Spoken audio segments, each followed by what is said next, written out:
Hi, everyone. Welcome to the August 2020 edition of the Adaptive Cards Community Call. I'm Matt Heidinger, and I'm joined this month we've got an action-packed day for you, our session here with Hammad. We've got a Microsoft intern who's going to walk through a peek inside of a project he started called Consistent Cards. And then Tomasz Poszytek is a Power Platform MVP who's going to wow us with how citizen developers and power users can really take advantage of adaptive cards in some pretty compelling ways. As a reminder, you please mute yourself as you can. Ben will kind of keep a look on things, but if you accidentally get unmuted, please just kind of keep an eye on that and keep yourself muted. And ask questions in the chat as things go on, and we will have a dedicated Q&A session at the end, but go ahead and ask your questions in the chat. We'll keep an eye, and I like to keep these casual, so feel free to click the little raise your hand if you'd like to ask a clarifying question or anything as we go. And so with that, let's jump in. We've got three major topics. We shipped version 1.3. It's a huge update. I'm going to walk through how that benefits card authors and hosts alike, and we'll do a quick lap around what's coming next. And then I'll hand it off to Hammad to talk about the Consistent Cards project, and then to Tomasz to wrap it up. So the 1.3 release was focused almost entirely on input evolution and input validation. So adaptive cards can collect data. They have a rich set of inputs, and one missing piece was labeling those inputs and validating those inputs directly on the client. So I'll do a quick demo of that, and you can follow along on your own at adaptivecards.io. That's where everything Adaptive Cards lives. So what I'm going to do is quickly change over to my other browser. So again, everything Adaptive Cards is at adaptivecards.io. And let me kind of do one of those before, old and busted and the new hotness. So the old and busted way, which you still have to use today because it hasn't rolled out everywhere, is this way of doing inputs. So we had inputs. This is one of our sample cards. It's just a handful of examples where it shows that you can collect data like, okay, the name, what's my home page, mattheidinger.com, et cetera. And there's a couple bummers here. One, these placeholders, they just disappear, so I lose kind of context of what that field was. So the label sort of goes away, which is fine, but also, depending on how advanced your form is, could be improved. And of course, I can submit this, and the dialog here is showing what that submitted data includes, and there's a whole bunch of empty values. So if you wanted to make sure that someone put a quantity in here, that wasn't possible. So down towards the bottom is a new inputs with validation. And another quick example, well, I'll just show that kind of same card. So this inputs with validation. So again, the requirement here and why it's a separate sample down at the bottom is because this does rely on version 1.3 of the schema, which is released in the SDK form. So now what that means is all of our host apps, such as Teams, Outlook, Cisco WebEx Teams, Cortana skills, they now have the SDKs, and now they just have to basically ingest those SDKs and then roll it out to all of you. So you can't actually take advantage of these features yet in Teams or Outlook, but we're keeping on them and making sure that we reduce that window between when we finish the SDK and when our hosts get to them. So stay tuned on when you can start taking advantage of these things. If you are rendering cards in your own apps, you're using our SDKs directly, you can start using this today. And what you're seeing on the website is doing exactly that. And so the change here is we changed those placeholders to use a new property called label. And so you can see here, there's this input text, and it's got a label property there. And it also has these validation properties saying whether it's required and what the error message is. So now I get some nice UX improvements. I can click on the label as you would expect, and it focuses the input. That's just kind of an expected user behavior. I'm also seeing this red asterisk next to name, and that was put there automatically just by marking this field required. So just a nice improvement to the label itself. And of course, if I leave that blank and I try to do this, blah, blah, blah, and I try to submit this card, you'll see what it did. It scrolled up the page, focused that input and showed that name is required. So great user experience, much improved over. You can see another one here, accepting the terms and conditions is required. So I have to check this box. So there's validation on every type of input, from choice set to number, date, the number inputs. We have always had these min and max values. And now what's really cool, so they would restrict you in the UI where supported, so you can't actually, click the up beyond 5 because I've specified that's the max. But I can also always type in here, right? So a user can type, or maybe this is like a headless thing where I can, talk a number or even put invalid letters. So now if I hit submit here, you'll see a few things too. The quantity must be between -5 and 5. So min-max validation, that works on date, times, lots of improvements again with these inputs. I will add one thing, slightly disingenuous, just the way this card was created on the placeholder stuff. So you could always have a text block that serves as a label. And that's, what we've done on this example where it says your name, first, last, your email. But you'll notice, and that's just because we have a text block here, and then the input under it. Where are those inputs? Let me turn off the templating example, just a simple one. So as a typical pattern you would see today, a text block that says your name and then the input, and then a text block and then the input, which is pretty verbose. It's not accessible, meaning that to screen readers or people using assistive devices, they have no idea that this text block is associated with this input. So it's a very poor accessibility story. It also makes your payloads just bigger. They're more verbose. And the user experience is worse because I can't click on this label and have the input focused. So a label property goes a long way towards taking stuff that you're already doing today and just making it much more compact, much more powerful. It's really nice that, the label is just a property right in the input. So these cards get a lot smaller. So that's a look at the 1.3 release. I'll switch over to one other thing before I hand it off to everybody else. Towards the end of this call, there will be a survey link. It's 5 minutes. We'd really appreciate if you can give us some feedback. One of the questions, though, is going to be, have you used our feature portal to vote on features that are important to you? And that's this. There's a link to get to it. It's aka.ms/AC roadmap. And that'll take you right here. And that's where we prioritize. You can see input validation had 149 people tell us this is important to them. And that's what made us, focus and deliver that. We've got a handful of things coming up in Q3 and into Q4 throughout the rest of the year. A big one, templating on mobile SDKs. We're trying to figure out how we can build the Power Automate connector for the template service. So this is all coming together. And a look into the early next year, there's a tentative link, a list of the things that have gotten a lot of traction. So autocomplete on input choice set, where you can kind of server side complete some things.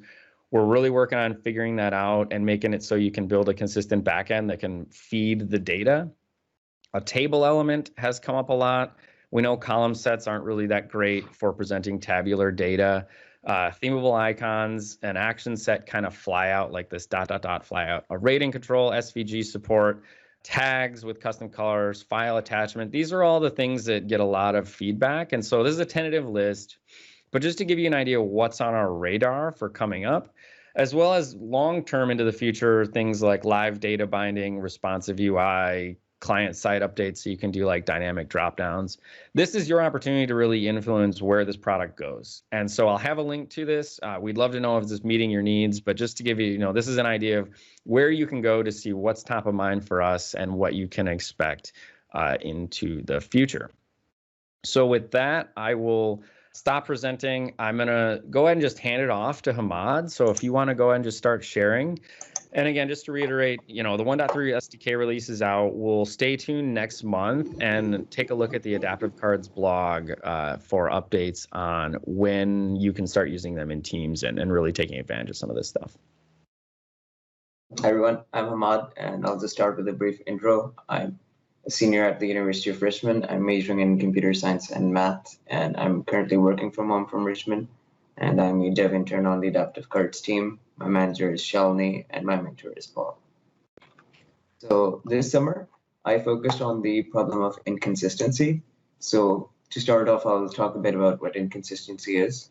So put it simply, inconsistency is when a card payload behaves differently across the different platforms. So it might render differently on different platforms, or it might render on some of them, or fail to render on some of them. So we want the behavior to be consistent across all the platforms. So we want it to render consistently or fail consistently on all of them. And so to test if a card payload is consistent, you have to basically manually render the card on each of our supported platforms. And to do that, you have to basically use some of the tools that we ship. So for .NET and UWP, these are the visualizer tools. For JavaScript, this is the designer, and for Android and iOS, these are the apps that we ship. But the inconvenience from these tools is that some of them build against our source code, not our publicly shipped rendering SDKs. And also they're not easily available to everyone. So for instance, if you wanted to test for iOS, you would need a Mac to build the app and all. So this is where my project comes in. I created this project called Consistent Cards. It's a web-based application that provides a quick and easy solution to test the consistency. So the user is basically inputting a JSON payload that corresponds to an adaptive card, and the user clicks submit, and then they're able to see pictures of their card rendered across some of the platforms that we support. And at the back end, it is using the rendering SDKs that we ship publicly to take that card payload, parse it, and render it on each of the supported platforms. So currently, this project works for UWP, Android, JavaScript, and .NET WPF. And it's actually quite useful for our adaptive cards team for testing. And it's also quite useful for our customers and clients to test their card payloads across multiple platforms and see how they look like. So let's dive into how this project is actually working. And I'll talk a bit about the architecture and a bit about the details of request handling. And then I'll show a demo and wrap up with some Q&A. First, let's dive into how this works. We start off with a user who has a JSON payload corresponding to an adaptive card. The user inputs this payload to the front end of the web interface, and this front end communicates with the backend REST endpoint and sends the user's inputted JSON to the backend. And then this backend is connected to a bunch of cloud-hosted REST API, each written in Python Flask. So the REST endpoint basically sends the user's inputted JSON payload to each of these REST API via HTTP post.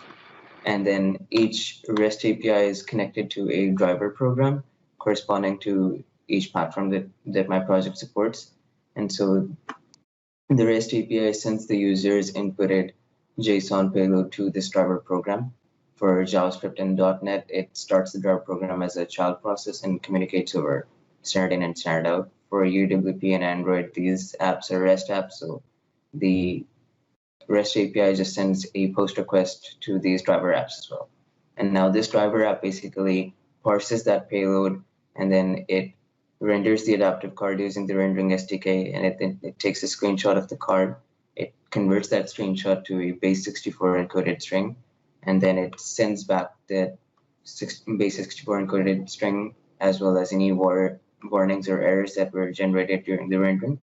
And then these are communicated back to the REST endpoint, and then these are finally shown to the end user.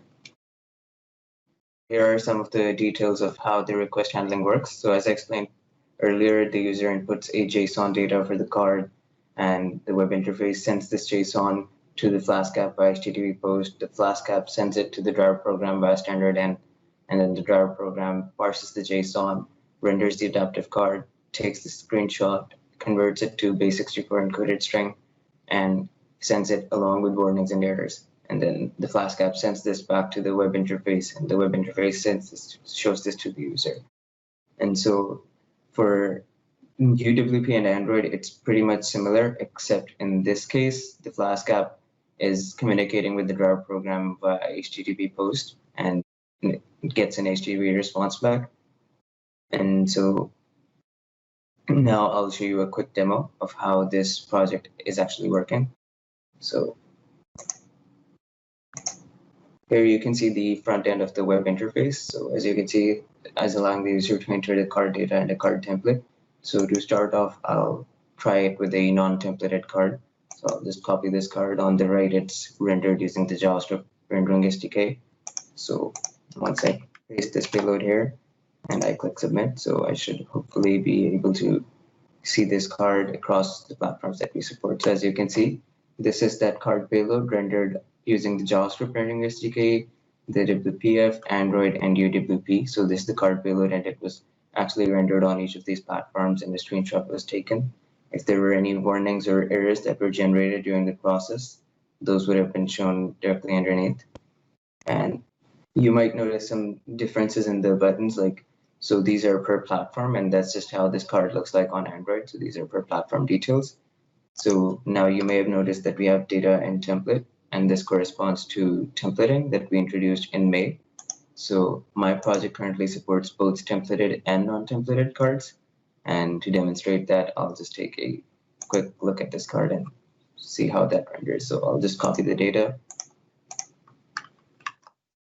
and I'll copy the template. So a forewarning, currently we're not supporting templating on Android. So this card might look different on Android than what you're expecting. So,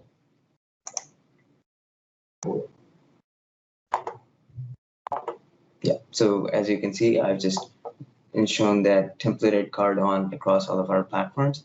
Now you might be thinking why Android looks the way it does. And that's simply that we haven't yet introduced templating on Android. So if you do try to render a templated card on Android, then that is how it would look like. But in the future, when we do introduce templating on Android, it will look pretty much similar to the rest of the platforms. But it's pretty good that we can use both templated and non-templated cards. And in a way, you can actually see how the templated card would look like on Android if you tried. And so a bit about the future of this project. I'm currently focusing on the deployment right now. Most of it is working on my local machine, but that's what I'm focusing on. So one of the areas that I'm looking on is Docker containers, and another area that I'm looking into is these hosting services like Expo, Appetize, Test Cloud, where I can host my Android or Android UWP apps. And so another area that we do need to focus on is implementing the iOS part of this project. So if we do implement it, it will be quite similar to how Android and UWP work. And one of the nice features about the architecture of this project is that each piece that I showed you earlier is individual. So we can pick and choose which pieces that we want. And so in terms of that, it offers us the flexibility of using or taking some of the pieces of this project and using them how we want. So an example can be in our designer. Right now, you can just click preview and render the card using the JavaScript rendering SDK and see how it looks. But in the future, one of the areas can be that we can have a drop down or something where you can just place the card payload, and just in the designer, you can see how it looks like across some of our platforms. And we are also thinking of incorporating it in our builds so that every time someone pushes code, it just renders some of our sample cards and shows you how that code that you pushed is it in breaking any changes or causing any weird behavior. So there are multiple venues where we can make use of this project. Cool. Yeah, that's most of it. So if you have any questions, do let me know. Awesome. That is super cool to see, and the progress keeps getting better. A quick note on templating too. So one big piece of our roadmap that we're really hoping to land is to get templating working on the mobile SDKs by the end of the year, so that Android demo would start working, and it gets us towards where we can start having templating directly in apps like Teams, et cetera. So really cool. I'm gonna please add if you have any questions on this. I saw Ben asked a great one on, are we going to incorporate? He kind of teed up, your suggestion or your talk about incorporating into the designer in the future, and that I think would be a great win. If you have any other questions for Hammad, please just go ahead and put them in the chat, or we'll talk about them towards the end. And with that, let's see what's going on in the Power Platform world. Tomasz, you want to take over sharing and give us a lap around the goodies? Sure. So I want to focus actually on Power Automate in Teams, because that was the first idea that I had before doing this presentation. Just a few words about me. My name is Tomasz Poszytek, so this is the proper pronunciation. For those of you who has already the latest version of LinkedIn Mobile, there is this new functionality that allows you to record you talking your name and last name, so that anyone viewing your profile on mobile can just hit this small speaker icon, and then listen to how you should pronounce that person's name and last name. So that's a cool feature. But anyway, cool. I know, yeah, so that's a new addition. It's just like rolled out this month. So I know it's not easy, but we can try always. I'm working with this technology for years, and for like 4 years already with Office 365. And I am MVP, business applications to be precise, but Power Platform is the area that I'm really working on very hard, and then sharing with the community and working with the community. So you can find me on Twitter, you can find me on my blog, you can find me on YouTube, LinkedIn, like wherever you want, I should be there. Like there should be this shortcut aka.ms/Poszytek, but I think it's still pointing to my blog. But anyway, that's all about me. So speaking about the Power Automate and adaptive cards, what the big picture, the message that I wanted to tell you is that I don't actually know from what specific area you're originating, if you are power users or if you are developers. Like I know there is team with us, Team Kadenbach, who is able to build almost entire websites using only adaptive cards. I am not. I'm just a power user. I know how the JSON works. I know how to craft my own adaptive card. And so I'm using Power Automate as this mechanism that is then sending adaptive cards to teams, or for example, Exchange. Now, as some of you maybe know, there are other tools in Power Platform stack like Power Virtual Agents, where we will be as well able to use adaptive cards. But when I checked it yesterday, the roadmap says that adaptive cards are coming to PVA in January next year. So due to all those difficulties we had with COVID, this functionality is also postponed. But I know that it's not only Matt's responsibility, but Microsoft is always looking internally at the technology, and that adaptive cards as the SDK is implemented in services like Cortana, like Skype, I think as well, in a bot framework, of course. So if you are doing your own, if you're writing your own bot, then you're able to benefit from adaptive cards already.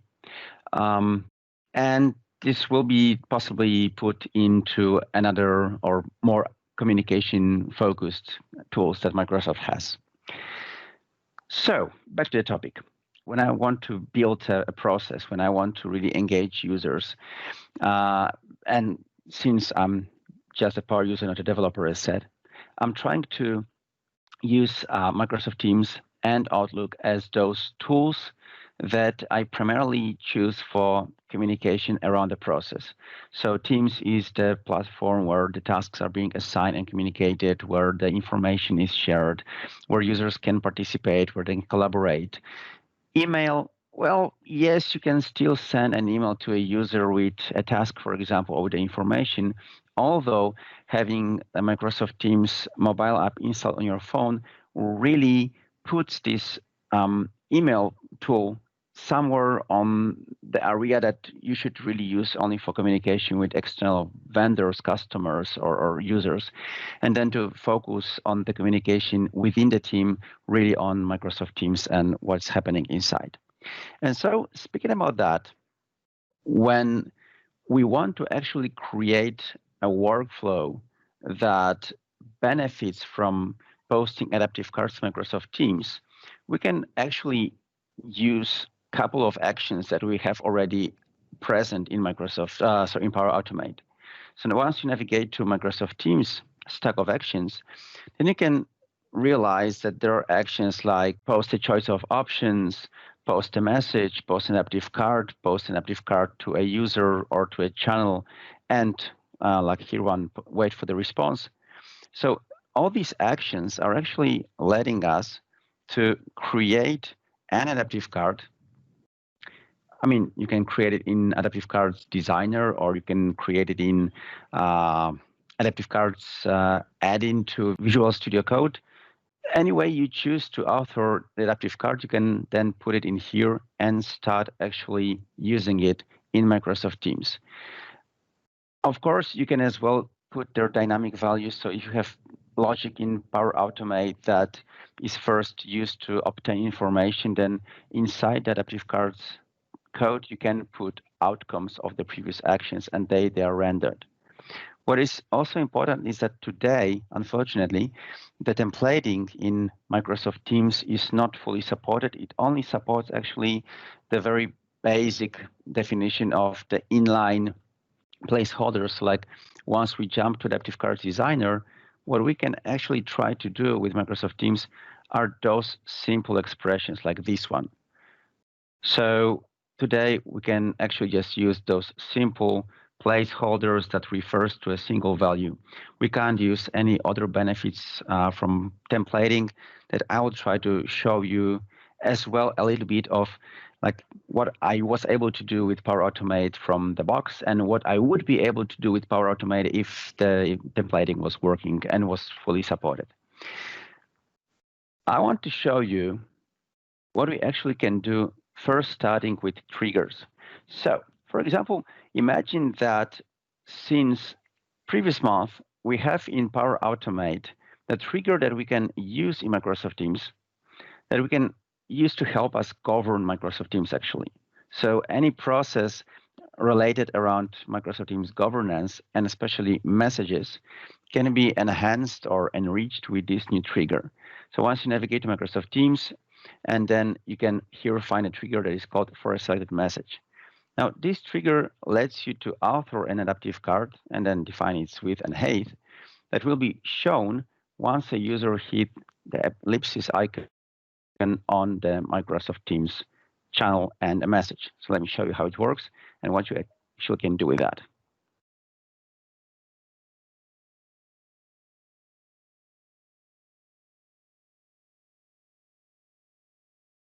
So this is just a regular Microsoft Teams channel with a lot of posts. Some of them are just a spam. And well, let me just switch to a different user. So that's the account Microsoft Teams of a John researcher, another user that is present on my tenant. And John finds this beautiful post with a GIF as an offensive or disturbing. So because I have this new channel, this new trigger already used for one flow, that is called, that's the name of the flow actually. Then once I hit it, it will trigger this adaptive card that I have authored for this case. And so with that, John is able now to say what is actually, what he would like actually to do with this specific message. So he can report it, then select it why. He can request a deletion so that then Microsoft Teams admin can navigate here and delete the message, or they can as well request a copy to be sent, for example, to their email. So let's check the first option. So maybe it's just finding this offensive. All right. And so once he submits this request, this report, in a short while, you will notice that here will appear a new information, an answer to this message, right? That is already mentioning the author of this previous message with information that, hey, we are sent a report and this message is under investigation. So just be aware that something is wrong. And now, since I am the Microsoft Teams admin here on this tenant, so now that's my account, in a separate channel, I have received this message request with information that the user John researcher has actually reported this following message from test user as an offensive because, well, he don't like GIFs in the communication. And so I can now navigate to this message. So you'll notice that right now Teams opens this message and highlights it with this yellow color. So I can't say that I don't know what message we are talking about.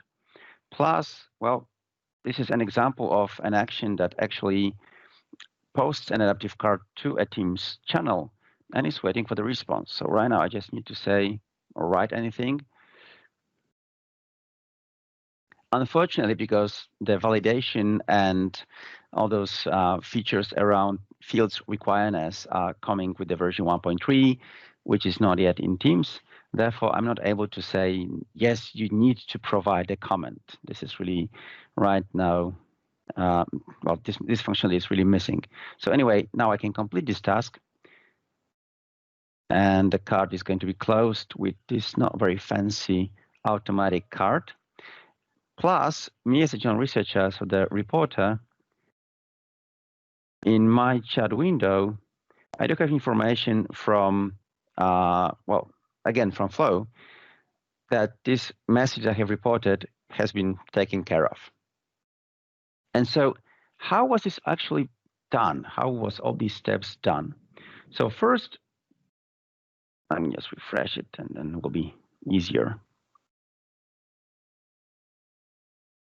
So first thing is the trigger that I mentioned that allows us to create a workflow that is then being displayed under those ellipsis icon, then more actions. So the number of flows you create with this trigger will be shown then under those ellipsis icon for other users. Then note that those names of flows have to be quite short, because if they're really large, then they will not fit into the width of this submenu. And so once it is triggered, my workflow is actually then investigating what kind of the report it is. And that was quite a tricky thing, because in each type of the report, I put a hidden checkbox. And these are actually 3 separated cards. So whichever card is chosen gives a different value for this hidden field. So then based on this switch, workflow is then obtaining the mention token for the administrator and for the author of the message. So the author who created this first message, then is posting a reply to the message that is being reported. Next, posting an adaptive card to the administrator and waiting for the response. So it's waiting until the administrator is actually somehow reacting to this message. And lastly, is posting a message to the user who reported it that this flow has been completed and the message is taken care of. So this short demo is actually showing nearly all those actions that we have in Microsoft Teams stuck in Power Automate that helps us to enhance those business processes with interactive adaptive cards that we can send to Microsoft Teams, that we can use to get feedback from the user, that we can get their inputs. And so the process is really moving on without actually this need that a user has to navigate away from Microsoft Teams, that they have to, for example, open Microsoft Teams tasks, or they have to go to Exchange, to Outlook to check their email, or to even go to SharePoint to open tasks and to do something there. Like, everything actually is happening inside Microsoft Teams, what makes users less confused and less frustrated that they have to just navigate between applications, systems, and waste their time on searching where they have to click and what they have to do in the next step. Now, the second example, maybe more business-oriented, that I wanted to show you is somehow related to the invoicing processing. So here I have this small application that is being used to scan invoices. And there is an AI builder underneath that is going to help. And so once I upload here this new invoice, or I can scan it, take a photo. Now it is being sent to the AI Builder model that I have trained before. And so here AI Builder is actually now trying to recognize all those fields that have been matched or selected by me in the first place when I was training the model. Right, so it has recognized nearly all the fields with sometimes higher, sometimes lower confidence. Now, the point is that once I send for approval this invoice, so imagine now that this invoice is just being sent to the accountancy Microsoft Teams team. So again, the accountancy don't have to actually go from their Teams channel where they collaborate and contribute on documents to SharePoint, for example, or some other file storage, or well, any other place, but I have all the information they need to handle to process this new invoice in place. So let me just send it for approval. And now what is happening underneath is actually quite a complex workflow being triggered that processes the information from that invoice and is trying to rebuild this invoice as a very fancy looking adaptive card that shows all the information that is important from the accountancy perspective, plus the information to, or the possibility to approve or reject. What I could add here as well would be like a small button, maybe somewhere on the top right corner, to click and to open the actual physical document stored somewhere on SharePoint so that they can compare the values if they are correct or not. But the point is that in this moment, they don't actually need to go anywhere else. All the information that is required is here. So let me just show you briefly. Right, just one thing. Once this workflow is approved, so once this is approved, then it will trigger now the UI flows that will try to store those information in the Contoso legacy apps. So if something now pops up, okay, it's not popping up. So let me just close it. Maybe it won't interfere with me right now. So just let me show you how it worked.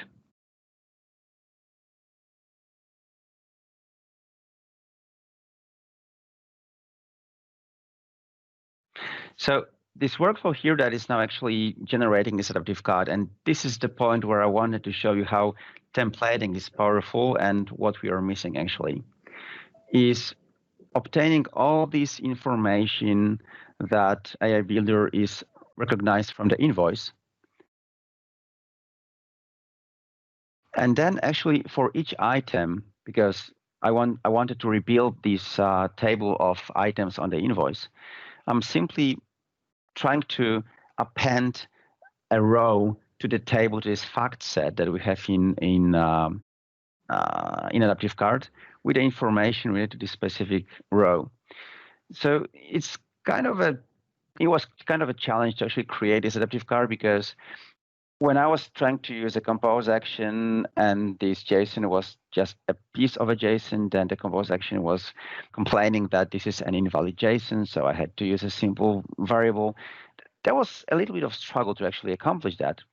Finally, once this whole adaptive card JSON code is built, merged, concatenated, whatever, is being sent to a channel, as you saw, and that works. Now, if you're anyhow familiar with AI Builder, then you already know that what AI Builder is actually returning to Power Apps or into Power Automate can be as well a very regular JSON format of a data. With the templating, the JSON input of a data is all we want, right? So like, for example, in this scenario, in this example that Matt has here in the designer by default, this is a JSON that stores data. And here we have just the reference to, okay, you just can't see that, but there is somewhere here, yeah, the profile image here, right? So this is just a reference, a placeholder that the adaptive card, now Matt, correct me, but the parser, not parser, but generator from on the host is replacing this placeholder with the actual value from the data. Yeah, not on the host just yet, but that is where we want to get it to. Right now, the template has to be applied, and that's where I'd like to find out if we can make templating more accessible within Power Automate, because right now you do have to use our templating SDKs to fully take advantage of it. All right. Now, what I just wanted to show you about that example of the adaptive card with the invoice. So, I spoiled it. So, you remember that I had to actually grab all the information and then create this adaptive card and then put those placeholders. So like once we go back to, where was that here? Once you go back to this this Power Automate, then where was that? So here is the adaptive card pieces and another piece. Then That's another piece of an adaptive card that I'm just concatenating. And everywhere here you can find that there are just those outcomes from previous actions replacing just the pieces of the adaptive card. I mean, not replacing, but are being put and then are actually replaced by the Power Automate to finally generate an adaptive card complete code. Now with the templating, what I could do, I could simply provide those placeholders. I could then provide this column set with a single row. And I can as well use some conditional information, like I only want to show this, this label when the total value is above 5,000. What I also have to do is to, for example, provide this data, which in my case is just put inside the adaptive card that I'm showing. So this is my data binding scope. And then once okay, well, just one thing. What is also important here is that the items from the invoice are presented here as a table in a JSON. And that means, I mean, this is read by the templating language that it has to be actually generated for each item in the table. So that the scope for binding of this table should be multiplied by the number of items. So now once I switch from the designer into the preview mode, you'll notice that the table has been automatically generated just based on the data. So if the templating was working in Microsoft Teams, I wouldn't be able really to, I shouldn't be forced actually to build this on my own and then display it, but that would just work like a charm magically. So this is an actually power of the templating. Plus you can see here the dates have been as well formatted accordingly to the given format. As well, the rules are applied so that if the value was about, I think, 500, then it was marked as a red, otherwise green. This information here is also being presented because the total value is above 5,000. So like here with the templating, we are really, really ahead of, I mean, our work with adaptive cards is much less complicated. And like the last thing I wanted to show you again around the governance is that we have also two new triggers in Microsoft Teams stack for Power Automate. The first one is once a user is added to a team, and the second one is it's like from since August, is called when a user is removed from a team. Now I just want to show you the one that the user is added. So here I have the HR team, and I want now to add John Researcher because, as you can find here, he is not yet a member. Oh, he doesn't have this team here. So I'll just add him.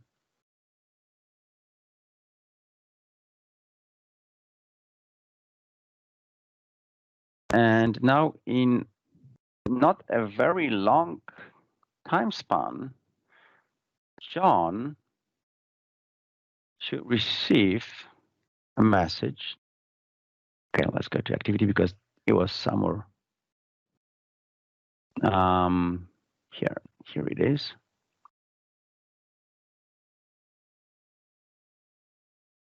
So sometimes this trigger really takes a couple of moments to acknowledge that someone was added. I bet it's working just on a schedule. There is no push, no webhook underneath. So the point is that the scenario is going to move the user who has been added over a procedure where they need to read rules that once they understand and confirm that they read and that they comply, they're going to be added into a private hidden team in channel inside the HR team where actually the team is working on some kind of a confidential information.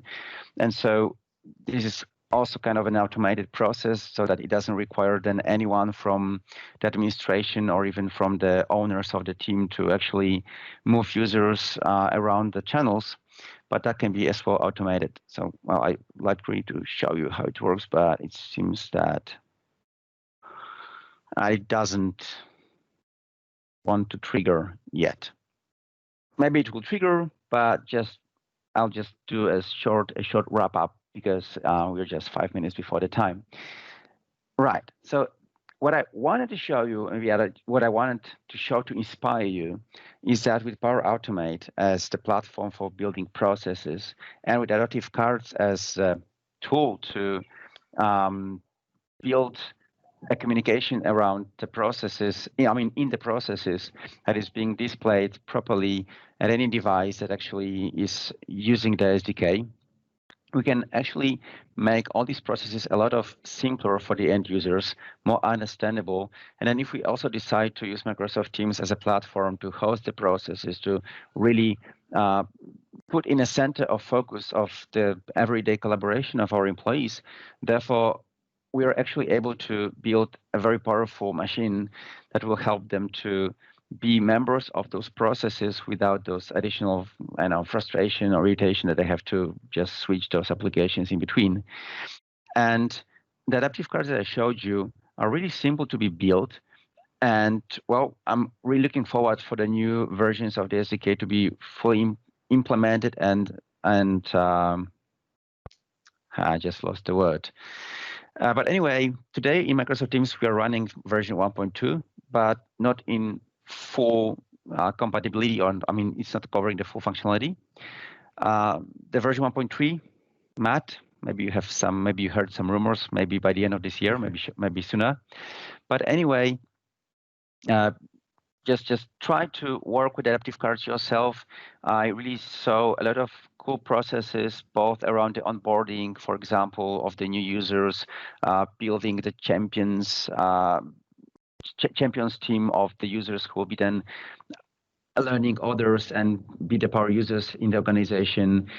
As I showed you, the financial processes as well, the travel processes, so around, again, the HR area, they all can be built on Power Automate with the usage of Microsoft, with the usage of adaptive cards as this mean to communicate, to interact with the end users, to get their feedback, to get them to complete the tasks. And therefore, usage of those, let's say, ordinary Power Automate tasks is not always the best idea. Let me just check one last time. Oh, here you go. It has been triggered. So where is that? Just a short reminder, John Researcher was added to the HR team. And now if you would like to be allowed to, that's just a proof of concept. If you would like to be allowed to this confidential information, he has to acknowledge all these rules and express his compliance. All right. And so once he does it,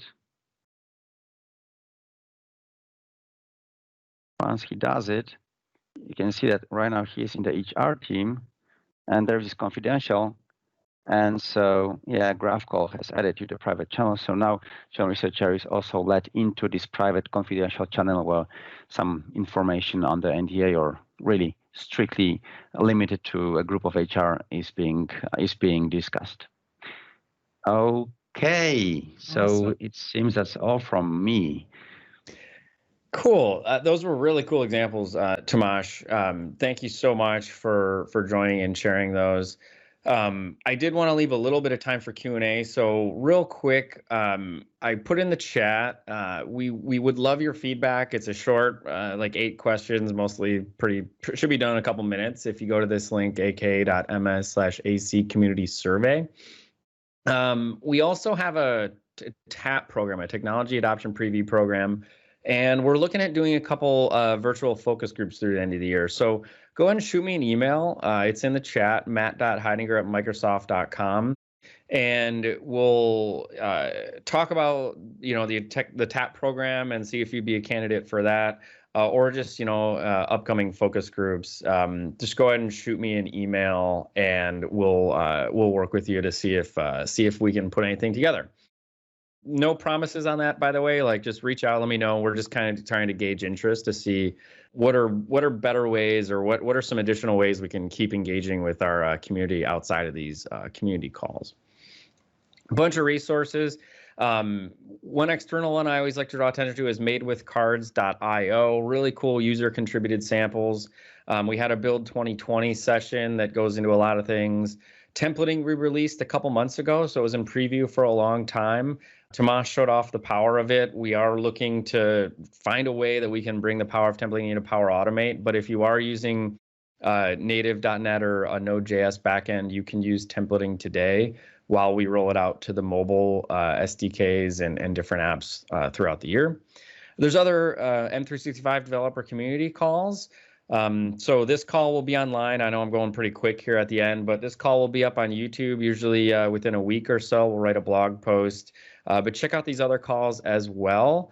And with that, I'll just kind of take it to like a minute of Q&A. I can stick around a little bit after. Let me see. This is where you go to find the call real quick, aka.ms/M365dev YouTube, and follow us on Twitter. And the next call will be September 10th, 9 a.m. So every month we're doing these. It's the second Thursday of the month at 9 a.m. Thank you so much for joining this month. And I'll kind of wrap it up here, but stick around for Q&A for folks that are interested. There's a question on Xamarin and Xamarin Forms. We have, man, it comes up. We totally get the demand for it. We almost had it done last quarter and hit a handful of complications, specifically with the Xamarin Forms API and getting the projections right. We had the rendering done, but just getting it done. Oh yeah, thanks Ben joining. So Xamarin Forms is tricky. It's not actively in development right now. What I'll do actually after this is get you a list. I can point you to the branch where development was taking place. But at this point, it's one of those, we either need support from the community to finish it, or it's just, it ended up being a little too difficult for us at this point, relative to the other things we're trying to get done through the year. Yeah, Adaptive Card Studio. So Tim, you want to quickly mention what's going on with Adaptive Card Studio? It's constantly maintained. It's sort of released since last month. Since we had the community call last month, we released it, and it's basically a Visual Studio Code extension that allows you to author adaptive cards pretty similar to the designer, but with a JSON approach. So there's no fancy drag and drop. It's just purely JSON. Yeah, but you can edit and author cards directly in Visual Studio with a few snippets to make it easier. And it automatically finds and tracks all the adaptive cards you might have in your workspace. So let's say you open some project with a bot for Microsoft Teams or whatever, the extension will automatically find all the adaptive cards you have in your currently opened repository. So it just makes working with adaptive cards a lot easier. And Tim did a demo of this on last month's community call. So install it. It's now out. At last month, it was just kind of in code form. So yeah, install it, check it out. And if you'd like a quick demo of it, go ahead and check out last month's call. And Tim walks through some of that. There was a question on Power Virtual Agents. So does it mean Power Virtual Agents will be able to post an adaptive card in Teams as a PVA bot instead of it coming from a bot? I can answer this question. Oh, please do. Right. So actually today, when we are using the Power Visual Agents and we bind them with Microsoft Teams, they're just posting those regular messages. Now, since January next year, because in January it is meant to be in a preview version, we'll be able actually to post regular adaptive cards. Now, today we are also able to post adaptive cards in Power Visual Agents, but to do that, we need to build our own bot skill using bots framework in Azure, and then use this Azure bot skill inside the PVA as an action. And then if this adaptive card is coming from the bot framework, then this can be displayed today in PVA as well. But this native PVA support for adaptive cards is going to be next year. And, cool. Well, yeah, go ahead, Tomasz. I just wanted to find the adaptive cards roadmap for PVA, and I'll just put a link here so you can monitor it. It was meant to be in October this year, but yesterday was moved to January. Yeah, things are getting delayed, but yeah, it's great to see that. I mean, I hear about it all the time. I know people are super excited about the Power Virtual Agent stuff, and they're excited, we're excited, and Tomasz makes sure we keep making progress on it. Thank you so much, everyone. I'm gonna go ahead and wrap it up. We'll see you next month. I've seen a handful of emails coming in, so it looks like there is some interest in a focus group really targeted at the Power Platform folks. So I think that's cool. I'd love to learn more about what their expectations are, how adaptive cards can best help. So it looks like we'll probably set something up with that. And yeah, thanks everyone for joining. We will see you next month at September 10th, second Thursday of the month. Thank you so much. And especially Tomasz, Hammad, hopefully your internship went well, and hopefully we'll see you in the future. Thank you. Thanks everyone. Thank you.